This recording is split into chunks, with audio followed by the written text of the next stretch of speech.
अस्सलामुअलैकुम नाज़रीन, आज के मेहमान के नए एपिसोड के साथ मैं हूं आपकी मेज़बान सायरा सैयद। और आज के हमारे मेहमान एक डॉक्टर और लाहौर लीड्स यूनिवर्सिटी के वाइस चांसलर हैं। मैं बात कर रही हूं नदीम अहमद भट्टी साहब की। आइए चलकर जानते हैं कि डॉक्टर से लेकर वाइस चांसलर तक का सफ़र उन्होंने कैसे तय किया। आइए।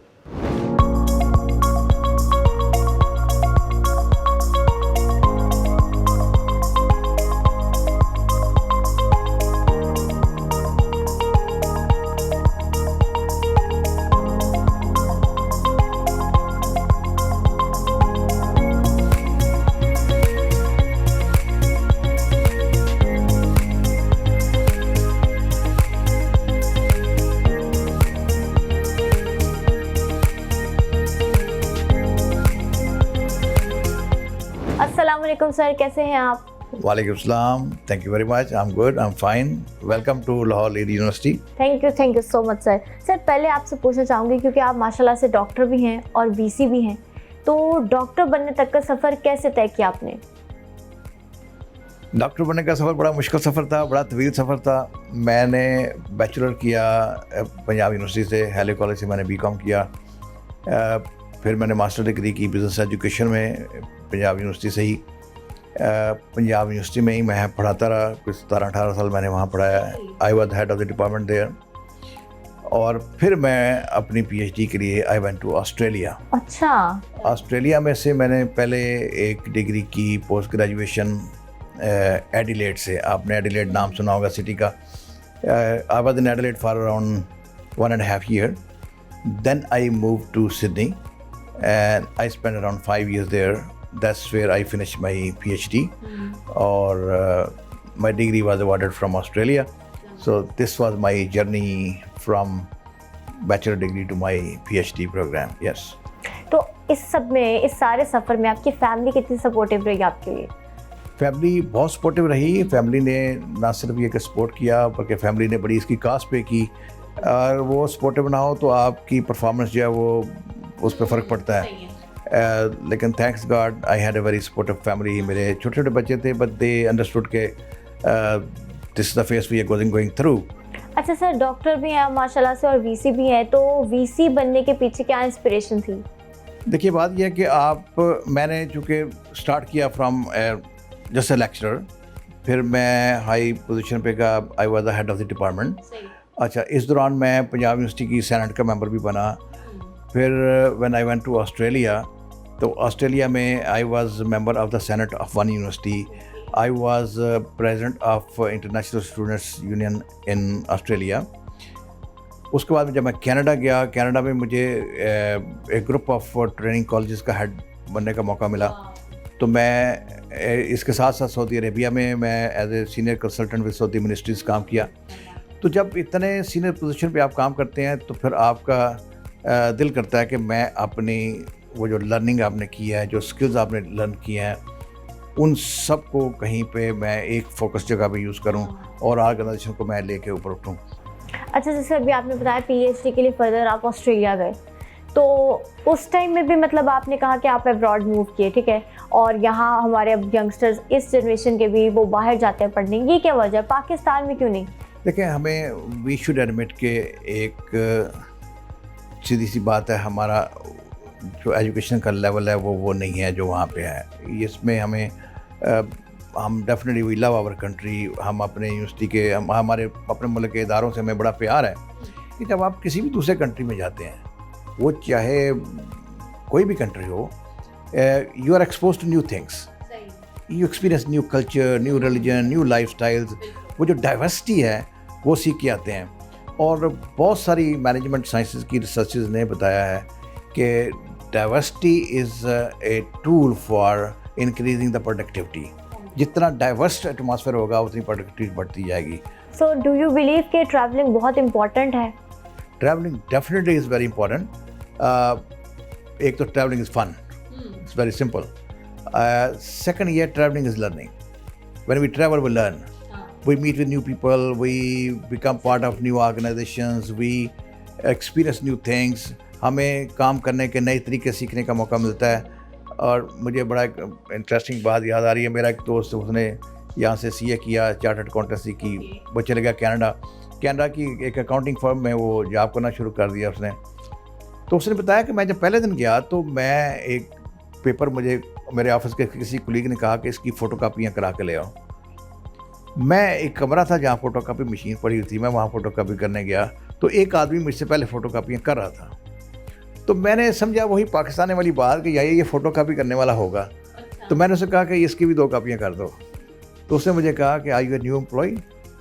तो मैंने कहा yes I am a new employ. मैंने कहा यू नो मी? मैंने कहा नहीं। उन्होंने कहा I am the president of the company. तो कंपनी का CEO जो प्रेसिडेंट है वो भी खुद जाकर अपनी फ़ोटोकॉपियाँ करता क्या है। बात है। तो हर एम्प्लॉय वहाँ करता है। तो ये चीज़ें जो वहाँ से आते हैं हम सीखते हैं, उसको फिर आपके यहाँ पे आप अप्लाई करते हैं। ये सारे इसी वजह से पॉसिबल होता है कि आप घर से बाहर निकलते हैं। सर एज अ VC अभी तक क्या क्या चैलेंजेस आपको फेस करना पड़े? देखिए, मैं जिस यूनिवर्सिटी में आके काम कर रहा हूँ, Lahore lead university is an emerging university, एक छोटी यूनिवर्सिटी है जिसकी अभी थोड़ी सी लाइफ है। We are only 12 year old. इस थोड़े से टाइम में यूनिवर्सिटी ने अपना एक नाम बनाया, तो उसको अपलिफ्ट करना है, उसका एक इमेज बनाना है, उसमें रिसर्च को आपने इनकॉर्पोरेट करना है, जो रिसर्च की फैसिलिटीज़ हैं वो यहाँ पे लेके आनी है, टीचर्स को राग़िब करना है इस तरफ के वहाँ पे रिसर्च पब्लिकेशन जो ज़्यादा बने, और इस पे हम काम कर रहे हैं। अच्छा, कुछ नए सब्जेक्ट थे जिनके ऊपर हमने काम करना था, नए सब्जेक्ट इंट्रोड्यूस कराए हैं हमने, बिज़नेस में नए सब्जेक्ट इंट्रोड्यूस कराए हैं। हमारे पास PhD नहीं हो रहा था, और PhD के बगैर मैं समझता हूँ कि यूनिवर्सिटी वैसे इनकम्प्लीट है, और अब हमने उसको पर काम शुरू कर दिया है। हमने PhD के लिए अपनी एप्लीकेशन सबमिट कर दी है to the HEC and we are waiting for the approval. Very shortly will get the approval, और फिर हमारा अपना PhD का जर्नी भी वो स्टार्ट करेंगे।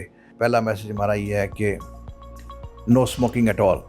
आप देखेंगे हमारे पूरे कैंपस के अंदर कहीं पे भी 0 स्मोक है।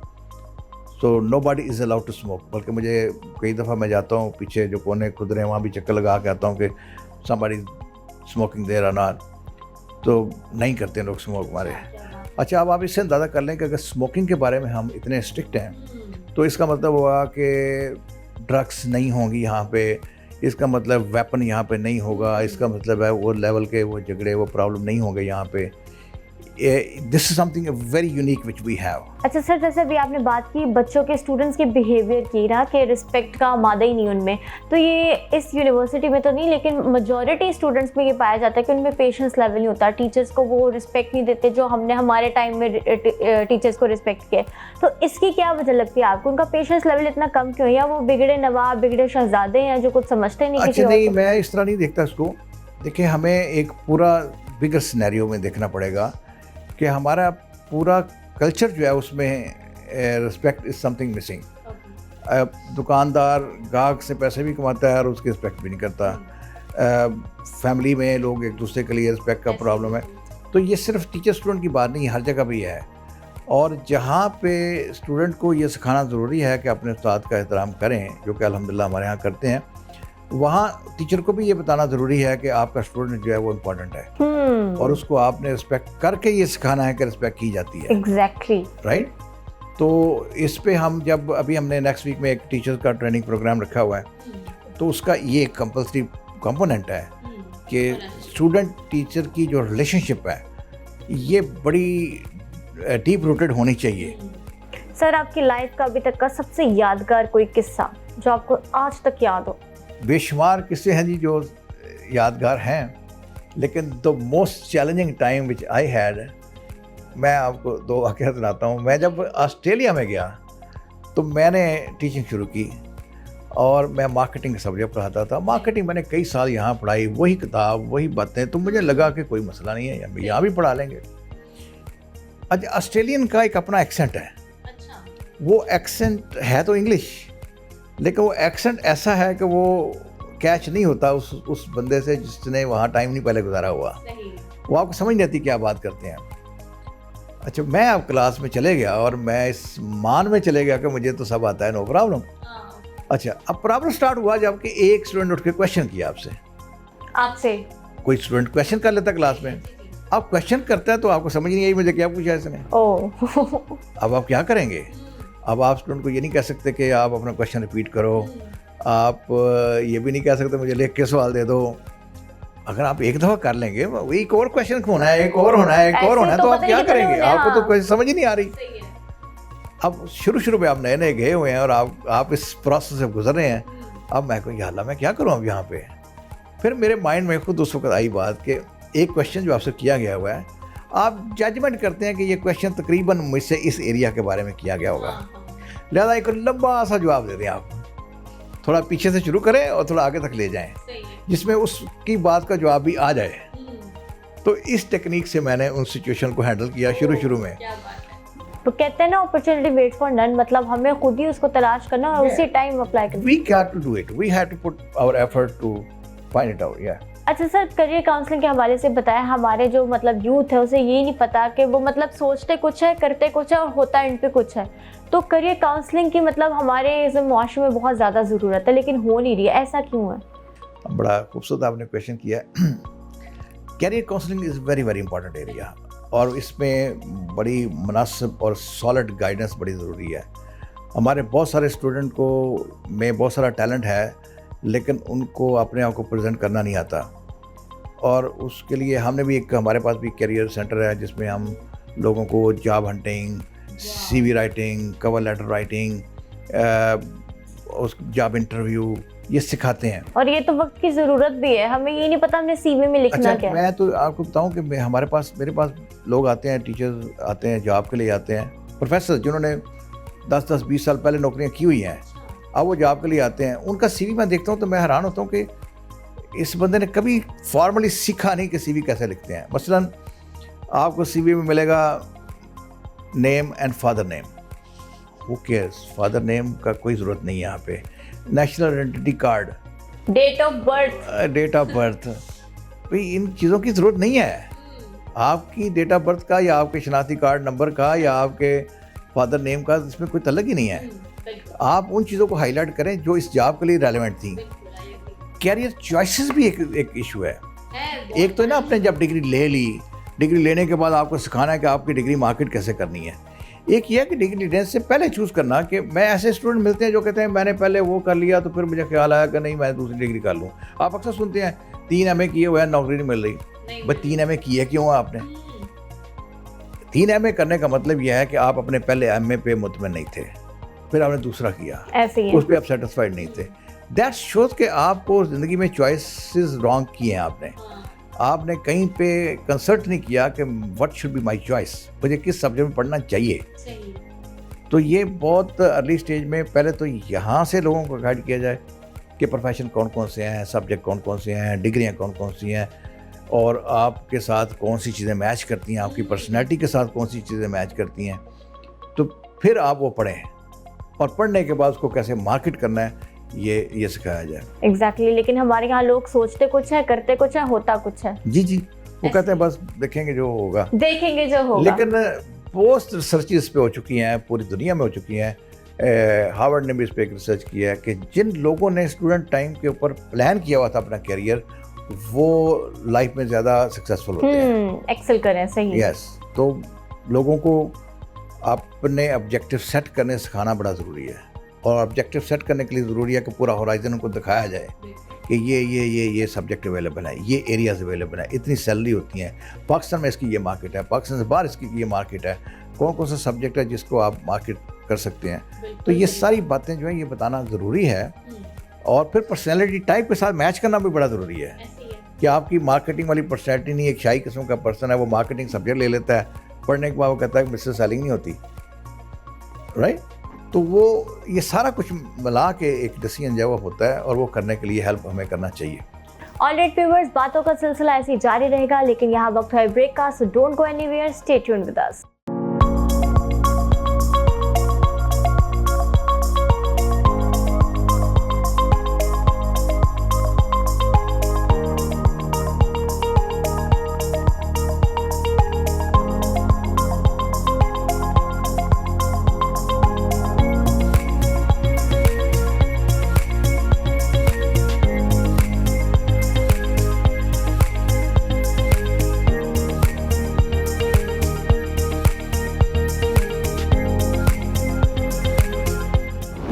बैक नाजरीन। तो आज के हमारे मेहमान लीड्स यूनिवर्सिटी के वाइस चांसलर हैं नदीम अहमद भट्टी साहब। तो सर मुझे बताइए यूनिवर्सिटी के फ्यूचर के हवाले से क्या विजन है?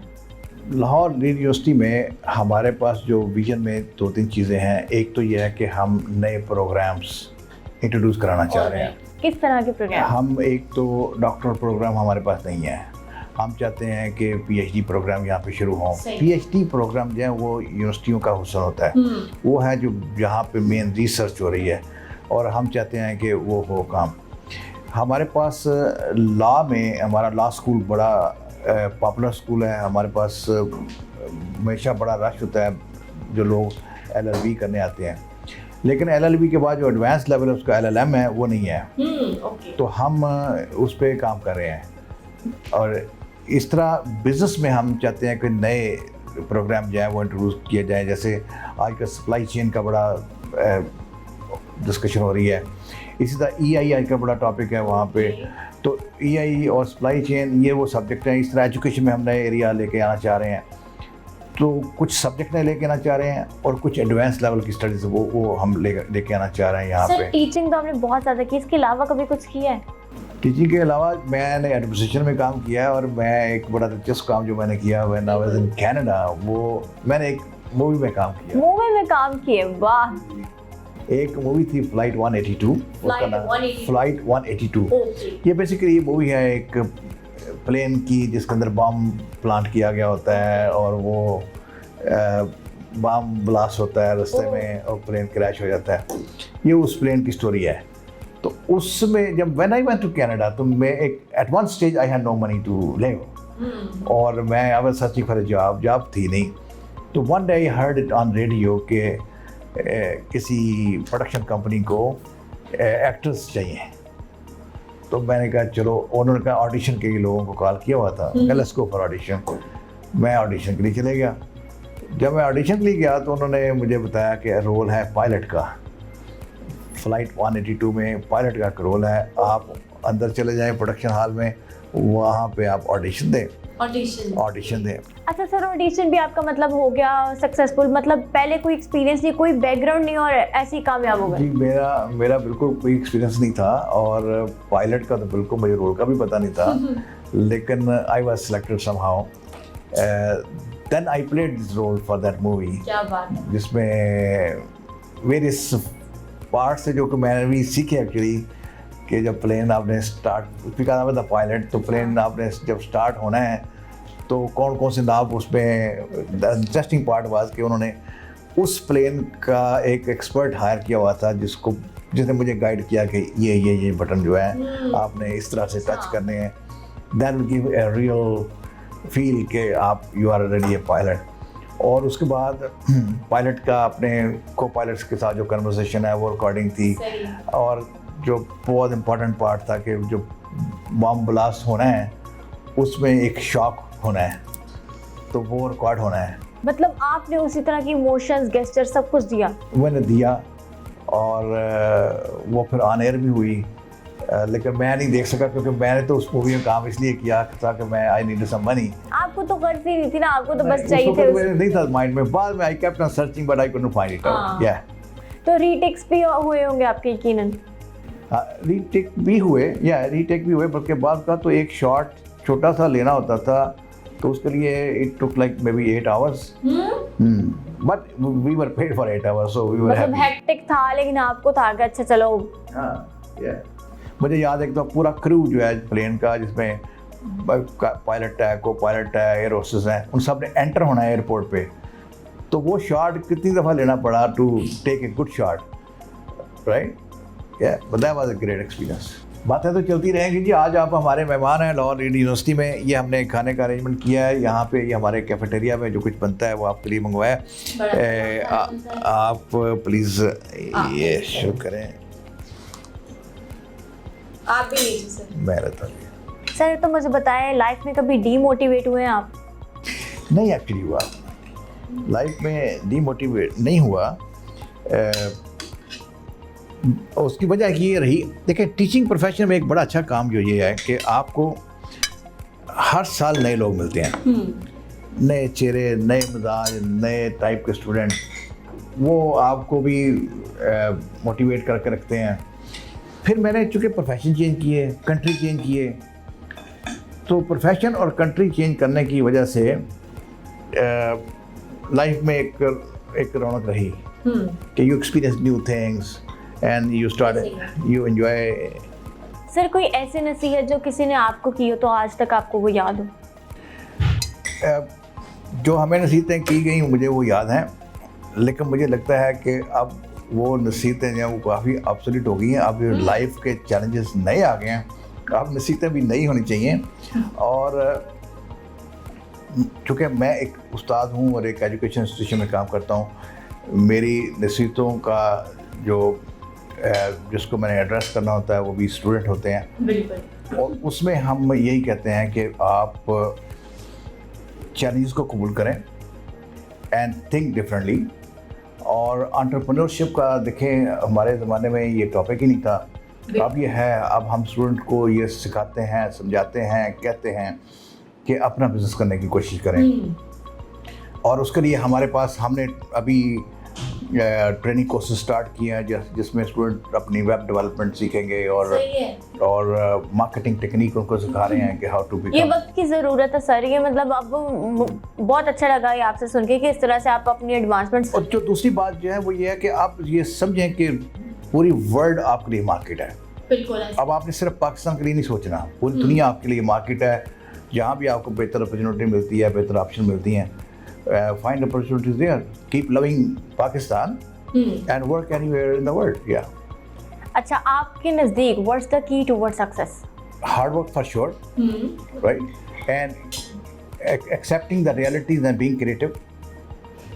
जो आपके पास resources हैं उनको एक्सेप्ट करें कि इसके अंदर मैंने रह के काम करना है। आपका जो SWOT एनालिसिस है वो आपको बताता है और आपकी जो एम्बिशंस हैं, जो प्लान्स हैं, वो उसके साथ फिर मैच करते हैं।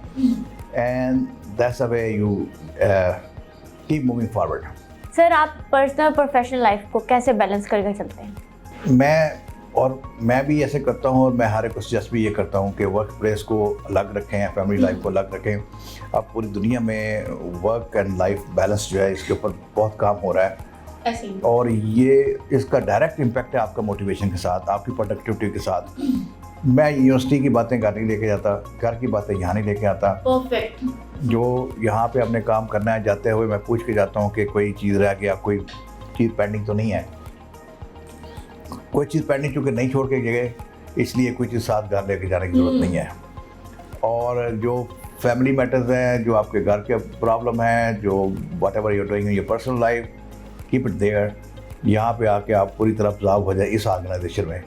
जब यहाँ से निकलते हैं, गेट क्रॉस करते हैं, नो मोर ऑफिस। सही है। वो अलग बात है कि आप जब प्रोफेशनल लेवल पे इस टॉप पोजीशन में बैठे होते हैं तो जिस भी आप जगह पे किसी डिनर पे बैठे होते हैं, you keep on searching the opportunities. आप देखते रहते हैं कहाँ पे मेरी ऑर्गेनाइजेशन के लिए क्या अपॉर्चुनिटी यहाँ से निकल सकती है। या वो you keep on doing that, लेकिन आप बहुत ज़्यादा उसको माइंड पे सवार नहीं करते कि मैंने इसी के लिए सोचना है। सर जब कोरोना आया, मतलब कोविड-19, ठीक है, तो उसने कैसे एजुकेशन को मुतासिर किया और अब हालात क्या हैं? कि कोविड जो है ये बड़ा एक यूनिक एक्सपीरियंस था। वर्ल्ड ने कभी सोचा नहीं था कि इस तरह की चीज़ें हो जाएंगी, वो हो गई। और जो एजुकेशन सेक्टर में लोग थे उसके लिए बिल्कुल प्रिपेयर्ड नहीं थे, कोई भी प्रिपेयर्ड नहीं था। एक्चुअली हम जो एजुकेशन की बात करें, टीचर पढ़ाने के लिए प्रिपेयर्ड नहीं थे कि डिस्टेंस लर्निंग में कैसे पढ़ाया जाना है। किसी के पास इक्विपमेंट नहीं था, किसी के पास ट्रेनिंग नहीं थी, किसी के पास इंटरनेट नहीं था। स्टूडेंट यूज्ड टू नहीं थे कि घर बैठ के कैसे क्लासें पढ़ते हैं। और ना स्टूडेंट को उस तरीके से पढ़ने की ट्रेनिंग थी, ना टीचर को उस तरीके से पढ़ाने की ट्रेनिंग थी। और ये सिर्फ एक कंट्री में नहीं हुआ, पूरी वर्ल्ड में ही हुआ। ऐसे था। पूरी वर्ल्ड के अंदर जो है वो एजुकेशन, वो हार्वर्ड, स्टैनफोर्ड, MIT, ऑक्सफोर्ड, सारी यूनिवर्सिटियाँ बंद हो गई और सारी यूनिवर्सिटियाँ ऑनलाइन हो गई। तो वो जो ऑनलाइन वाली टीचिंग थी उसमें आके एक तो ये मिथ ब्रेक हुआ कि जो डिग्रियां ऑनलाइन होती हैं वो इन्फीरियर होती हैं, क्योंकि अब दुनिया की सारी बड़ी बड़ी यूनिवर्सिटियां वो ऑनलाइन टीचिंग करना शुरू कर दी। तो ये एक मोस्टली सारा काम ही डिजिटल हो गया। अब सारा कुछ वो, अब कोविड ख़त्म हो गया, पूरी दुनिया के टीचर्स ने, पूरी दुनिया के तालीमी इदारों ने उसमें से नई नई चीज़ें सीखी हैं। अब सारी दुनिया के जो एजुकेशन सेक्टर के लोग हैं उनको कहीं पे अपना उस डेटा को इकट्ठा करना चाहिए सही कि क्या क्या प्रॉब्लम उसकी वजह से हुए और उसके अकॉर्डिंगली जो है पूरी वर्ल्ड में जो एजुकेशन सेक्टर के लोग हैं उनको ट्रेन किया जाए कि खुदा न खास्ता इस तरह की कोई कैफियत दोबारा होती है पूरी वर्ल्ड में या किसी एक कंट्री में, तो लोग प्रिपेयर्ड रहे कि अब अगर इस तरह की सिचुएशन किसी वक्त फिर होती है तो हाउ टू हैंडल दैट। तो इसके लिए बहुत ज़रूरी है कि एक ब्रॉड बेस्ड डेटा आए बिल्कुल कि ब्राज़ील के टीचर्स ने इसमें क्या फील किया, जापान में क्या इसमें सिचुएशन रही, चाइना के टीचर्स जो है वो क्या फील करते रहे, इंडिया में क्या हुआ। तो ये सारा जो डेटा है किसी को इकट्ठा करना चाहिए, उस पर एक रिपोर्ट बने, उसकी फाइंडिंग निकले बिल्कुल और सही उसकी बेस पे फिर ट्रेनिंग का कंटेंट जो है वो डिसाइड हो और फिर ट्रेनिंग जो है वो एजुकेशन सेक्टर में जो लोग काम है, जो एजुकेशन एडमिनिस्ट्रेटर थे उनको बड़े नए नए चैलेंज करना पड़े। जैसे यहाँ पे पहले तो स्कूल एडमिनिस्ट्रेटर यही देखता था कि टीचर आगे कि नहीं, एम्प्लॉई आगे कि नहीं। अब ये भी देखना पड़ता है कि कोई ऐसी कैफियत में बच्चा तो नहीं चलेगा जहाँ से वो कैच कर सके डिजीज़ को। हाँ बिल्कुल सही तो एडमिनिस्ट्रेटर के लिए ये नए नए टास्क बन गए। फिर आधे स्टूडेंट एक दिन आते हैं, आधे स्टूडेंट एक दिन आते हैं। ये बड़ी नई नई बड़ी यूनिक सिचुएशंस देखने को मिली, तो इससे हमें सबक सीखने चाहिए।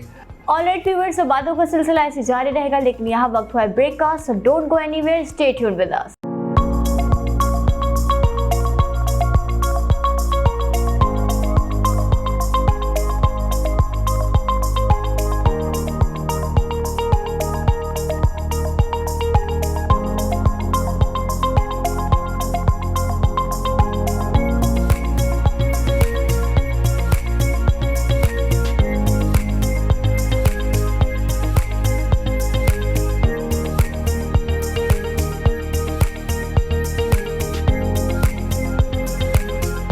Welcome back viewers. तो आज के हमारे मेहमान हैं लाहौर लीड्स यूनिवर्सिटी के वाइस चांसलर। मैं बात कर रही हूँ नदीम अहमद भट्टी साहब की बात। सर मुझे ये बताइएगा कि मुल्की हालात के बारे क्या कहेंगे, सेटिस्फाइड हैं आप? नहीं, मुल्की हालात से तो शायद कोई भी सेटिस्फाइड नहीं होगा। मेरा जो कि सब्जेक्ट बिज़नेस भी है और एजुकेशनिस्ट भी हूँ। हमारे ख्याल में हमारे मुल्क के जो बहुत सारे मसाइल हैं उनका तल्लुक इकॉनमी के साथ है। हमारी इकॉनमी वीक होने की वजह से बेशुमार प्रॉब्लम हमें फेस करना पड़ते हैं, लोकली भी और इंटरनेशनली भी। जो ये करंट मुल्क के सर्कमस्टांसेस चल रहे हैं इसकी वजह से हमें इकनॉमिकली बहुत लॉस हो रहा है, बहुत हम पीछे जा रहे हैं और इसका बड़ा नुकसान होगा। मैं ये समझता हूँ कि हमें, और इसका तल्लुक पॉलिटिकल इंस्टेबिलिटी के साथ है। पॉलिटिकली हमारा कंट्री स्टेबल होना चाहिए और पॉलिटिकली स्टेबल होगा तो हम इकनॉमिकली स्टेबल होंगे, इकनॉमिकली स्टेबल होगा तो हमारी मुल्क के अंदर रहने वाले लोगों की ज़िंदगी बेहतर होगी और इंटरनेशनल भी हमारी रिस्पेक्ट भी होगी, हमारा क्या फ्यूचर फोर्सी कर रहे हैं, क्या होने वाला है आप? मुझे नहीं पता कल परसों क्या होने वाला है, लेकिन मुझे ये लगता है कि जिस तरह के हालात चल रहे हैं इससे शायद अब सब सबक सीखें। शायद सब अफ्रीकन को समझ आए कि by the end of the day हमने इस मुल्क के लिए सोचना है, इस मुल्क में रहना है तो हमने रहना है। ये मुल्क होगा इदारे रहेंगे, ये मुल्क रहेगा तो सियासतदान रहेंगे, ये मुल्क रहेगा तो really think so? मतलब इतने साल हो गए पाकिस्तान को बने और हम लोग जब से होश संभाले सब इसी तरह के हालात देख रहे हैं, तो आपको अभी भी कोई उम्मीद है? इस वक्त उम्मीद ज़रा ज़्यादा इस तरह इसलिए हो गई है कि अब तक बहुत सारी चीज़ें लोगों के लिए नोन नहीं थी, अब बहुत सारी चीज़ें नोन हो गई हैं। तो वो नोन हो जाने की वजह से अब शायद रियलाइजेशन भी ज़्यादा होगी कि सबको अपने अपने ज़िम्मेदारियों का एहसास अब ज़्यादा होगा।